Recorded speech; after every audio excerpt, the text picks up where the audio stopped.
Hello, in this video we will show you a fun vocabulary game for your sessions called Scattergories.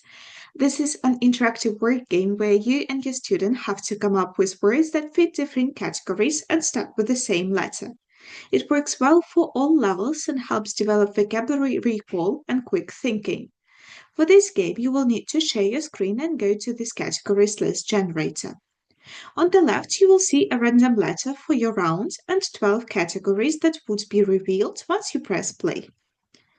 For your first game, we recommend reducing the number of categories to 5 or 6 by pressing the minus button located at the top of the categories section. After that, press Restart to play the game. For each category, think of a word that starts with a given letter. You have 2 minutes to write down your words, but you can also adjust the timer if needed. When the time is up, compare the answers with your body. Cross out any words that match. Each unique word scores 1 point. Play 2 more rounds and count your points. The player with the most points wins. You can also play an alternative mode. For that, choose just one category, press Restart, and play the game.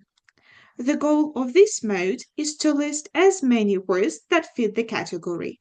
In this mode, words don't need to start with the same letter, they just need to match the category. Don't be afraid to adapt the game. You can add your own twists connected to vocabulary topics you are covering. Most importantly, have fun.